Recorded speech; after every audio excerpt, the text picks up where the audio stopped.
सह्याद्रीच्या पलीकडे जिथे दख्खनचे पठार सुरू होते त्या अजिंठ्याच्या हिरव्यागार डोंगर रांगांमध्ये एका जीवनवाहिनीचा जन्म होतो।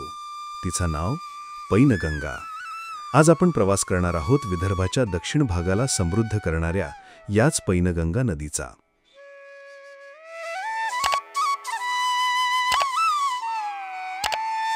तब्बल 495 किलोमीटरचा प्रवास करणारी ही नदी केवळ पाण्याचा प्रवाह नाही तर लाखो लोकांसाठी श्रद्धेचं आणि जीवनाचं प्रतीक आहे। चला या प्रवासाला सुरुवात करूया। बुलढाण्यात उगम पावून पैनगंगा आपला प्रवास सुरू करते। वाटेत ती वाशिम, हिंगोली, नांदेड आणि यवतमाळ या जिल्ह्यांमधून वळणे घेत उंच सखल प्रदेशातून आपला मार्ग काढते। या प्रवासात तिला पूस, अरुणावती, अडाण, वाघाडी आणि कयाधू यांसारख्या अनेक लहान मोठ्या नद्या येऊन मिळतात आणि तिचा प्रवाह अधिक विशाल आणि शक्तिशाली होतो।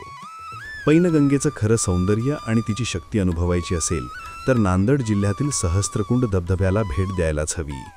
इथे काळ्या खडकांवरून कोसळणारं पाणी एक अद्भुत दृश्य निर्माण करतं। निसर्गाचा हा चमत्कार पाहून मन थक्क होऊन जातं। पैनगंगा केवळ निसर्ग सौंदर्यच नाही तर विकासाची गंगा आहे।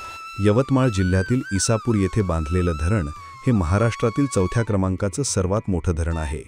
या धरणातून निघालेल्या कालव्यांनी हिंगोली, नांदेड आणि यवतमाळ जिल्ह्यातील हजारो हेक्टर जमीन सुपीक केली आहे।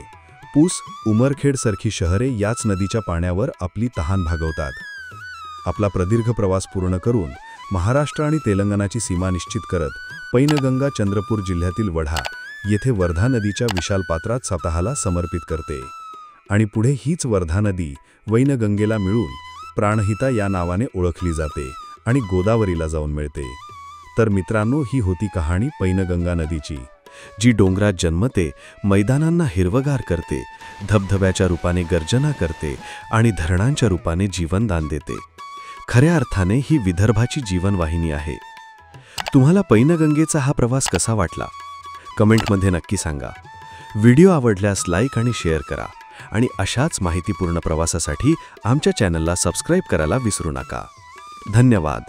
मित्रांनो, आपला मराठी नॉलेज वर्ल्ड हा चॅनल इंस्टाग्राम, टेलिग्राम आणि फेसबुक यावर देखील आहे। तिथे फॉलो करण्यासाठी डिस्क्रिप्शनची लिंक नक्की पहा।